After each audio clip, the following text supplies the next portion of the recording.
뭐 별로 고기 좋은 것도 결코 아닌. 그런데 그런 가운데서도 이 요즘에 우리 대한민국의 모습은 여야 이렇게 갈려서 여러 가지 정책 혹은 뭐 여러 가지 것들을 의논하고 또 이제 그것에 따라서 어떻게 할 것인가를 서로 잘 의논하는 것처럼 보이는데 전혀 그렇지 않아요. 여러분 민주주의, 우리 대한민국 민주주의가 맞습니까? 네? 민주주의 맞아요? 북한은 뭐 같아요? 인민공화국이요. 인민공화국인데 거기는 민주주의 아닌 것 같아요? 네? 거기도 민주주의예요. 대한민국만 민주주의가 아니야. 북한도 민주주의예요. 북한은 사회민주주의예요. 대한민국은 자유민주주의인데 민주주의는 똑같아요. 여러분 제가 한번 얘기해 볼게요. 북한의 모든 회의를 할 때에 그들이 이렇게 들고 하는 거 있어요. 뭐 같아요? 네? 뭔지 아세요? 자기 당증이 당원 찡찡. 그래서 모든 것을 가결할 때 전부 이걸 들어. 자, 김정은이가 모든 회의를 주관할 때 이제 모든 것을 다수결로 할까요? 다수결로 안 할까요? 어떻게 해요? 다수결로 한 100%예요? 해요 안 해요? 민주주의인가요? 아닐까요? 예? 다수결로 하는데 민주주의지. 왜 아니에요? 대한민국은 어떻게 할까요? 대한민국 국회에서 어떻게 하죠? 해요 안 해요? 다 해. 똑같이. 뭘로? 이걸로 안 하고 그 앞에 놓여있는 키를 누르면 돼. 북한은 100%가 나오지만 대한민국 100%는 없어. 자, 대한민국 뭐예요? 민주주의예요? 아니에요? 북한은 민주주의예요? 아니에요?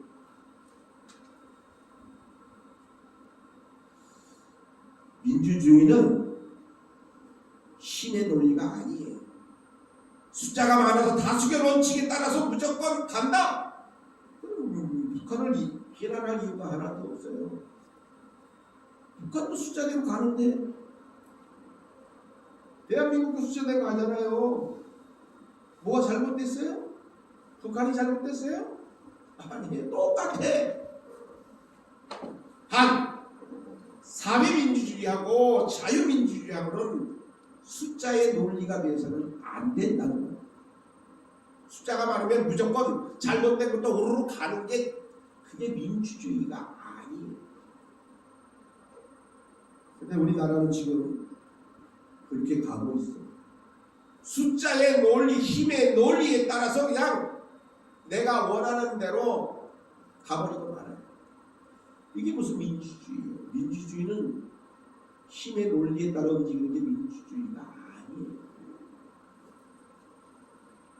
다 토론하고 의논하고 합의되어져요.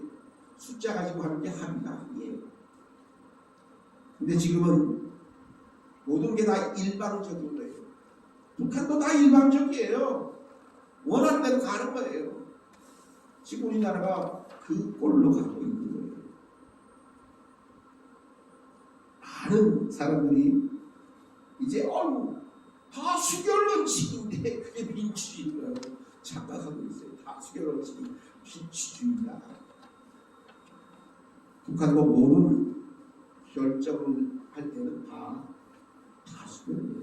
다수결이에요. 잘못되어진 이 민주주의라고 하는 이 개념을 가지고 지금 우리나라가 아니 세상들이 돌아가고 있습니다. 숫자의 강력한 힘의 원리에 따라서 움직이고 또 모든 것이 되어져 가는 이러한 삶의 모습 속에서 참된 힘은 보잘것없이 보여도 참과 바름을 따르고 지키는 데서 오는 게 바로 진정한 민주주의예요. 잘못된 것도 숫자 노름으로 따라가는 그게 무슨 민주주의예요? 그건 잘못된 거예요. 참과 바름을 우리가 아는 대로 가는 거예요. 근데 그렇지 못하고 숫자가 많으면 무조건 가, 숫자가 많으면 무조건 통과. 그건 민주주의 아니에요. 그건 민주주의를 또한 잘못 알고 이용하는 거예요. 성경의 기록을 통해서 보면 유다의 왕이, 오늘 성경 말씀에 아하스라고 하는 왕이 나오는데 얼마나 젊었느냐면 20살이에요. 20살에 왕이 됐어요.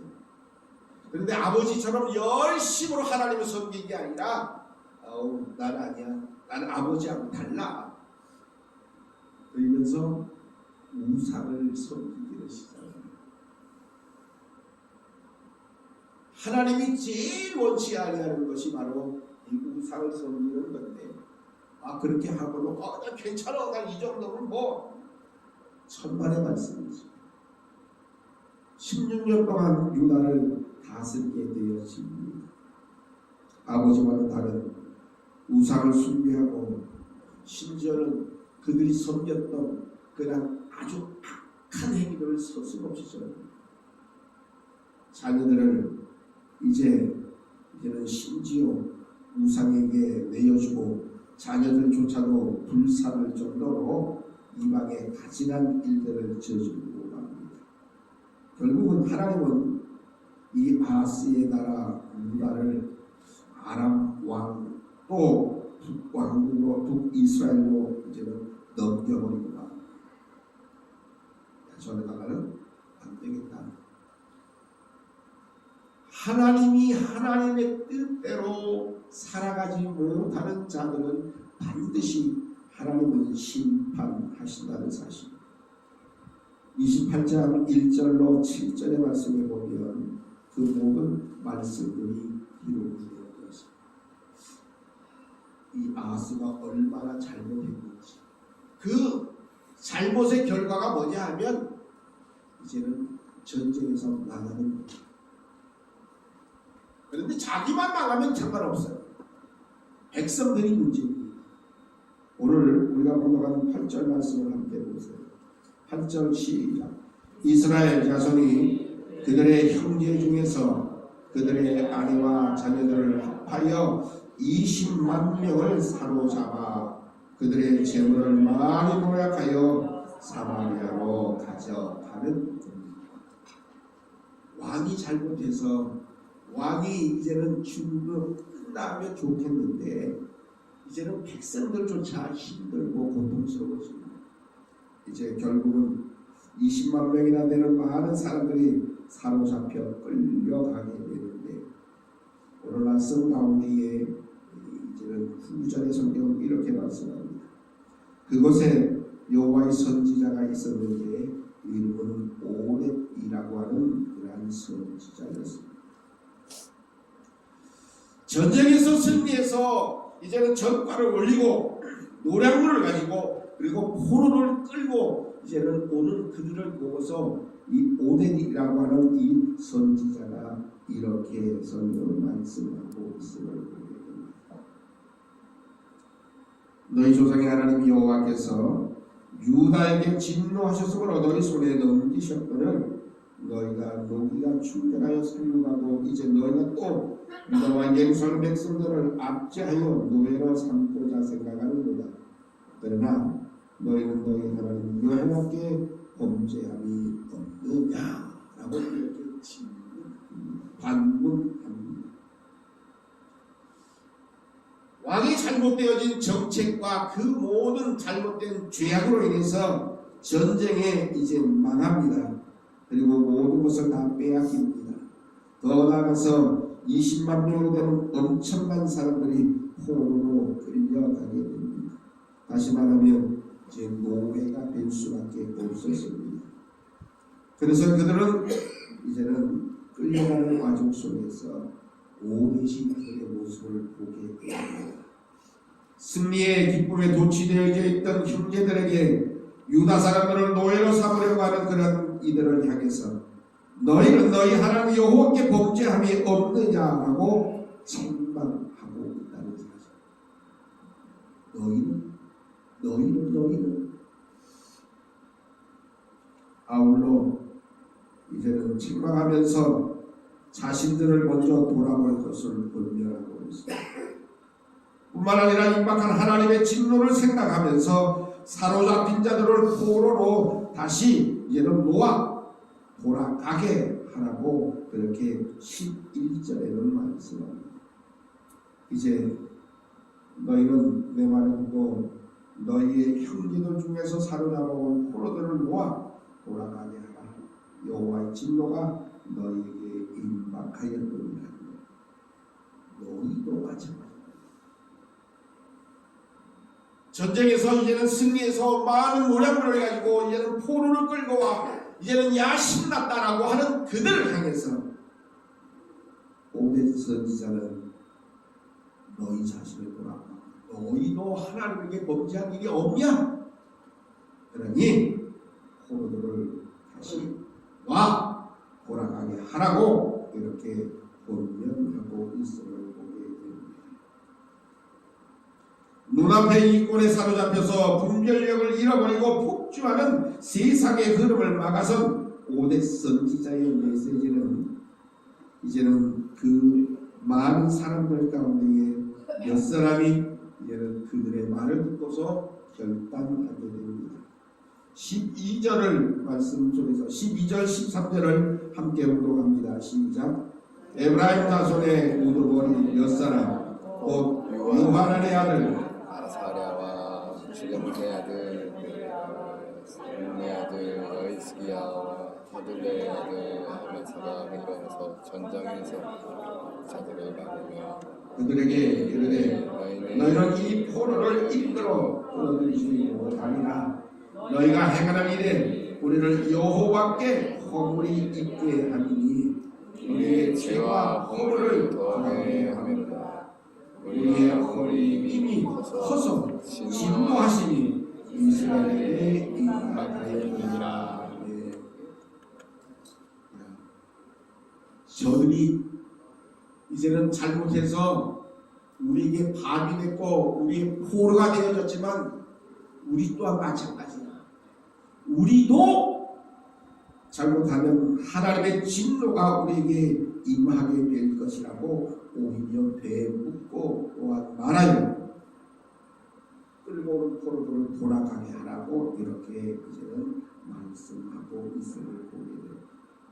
그리고 몇몇 사람들이 오뎁의 말을 듣고서 깨달아 이제 다시 한번 그들을 막아서면서 그들을 놓아서 돌아가게 하라고 이렇게 말하고 있음을 보게 됩니다. 저희가 우리 예배 드릴 때에 주님이 가르쳐준 기도를 늘 드리고 있습니다. 주님이 가르쳐준 기도 가운데 우리가 우리에게 죄의 지은 자를 사하여 줄 것 같이 우리 죄를 사하여 주옵시고 우리가 그렇게 기도합니다. 오늘 이스라엘이 유다를 쳐서 승리하고 노략물과 포로를 끌고 오던 그것처럼 우리도 똑같은 일을 당할 수 있다고 그렇게 이제는 말하고 있는 겁니다. 우리가 무언가를 얻어서 무언가를 가져서 무언가를 나누는 그러한 기쁨도 있을 수 있지만 우리는 우리의 죄를 사하여 주시옵기를 하나님 앞에 기도하는 그 기도의 모습처럼 우리도 그들같이 되지 않기를 원해야 한다는 말씀입니다. 많은 사람들이 이제 끌려가던 포로들을 이제 그들을 놓아주게 됩니다. 말씀 가운데 보니까 이렇게 성경은 말씀합니다. 이에 무기를 가진 사람들이 포로의 노력한 물건들 또 방백들과 온 회중 앞에서 다 주었다고 말씀합니다.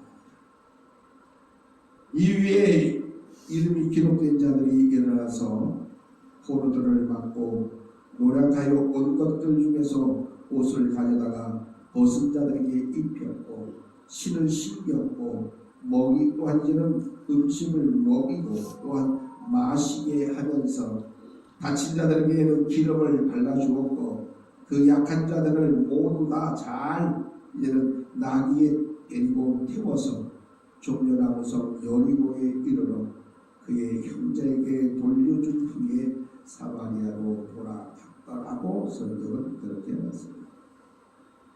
다시 모든 것을 원위치시켰습니다. 다시 되돌아가게 해 주었습니다. 전장에서 뺏어온 모든 것들 또 그 모든 것들을 다시 되돌려 놓았습니다.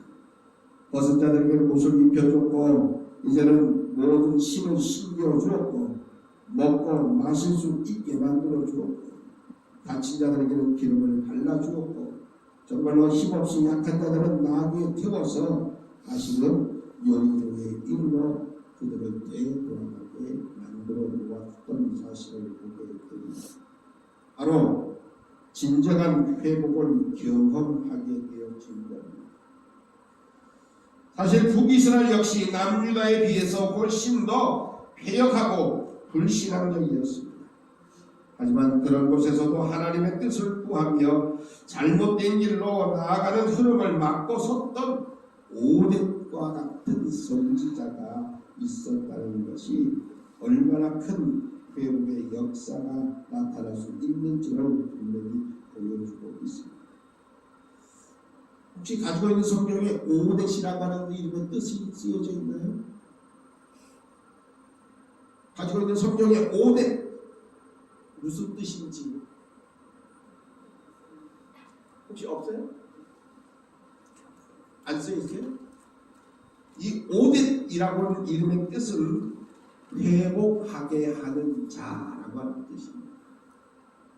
오뎁이 이제 끌려왔던 모든 20만 명의 그 포로들을 다시 되돌아 이제는 집으로 돌아가게 그리고 모든 것이 회복되어질 수 있게 한 것입니다.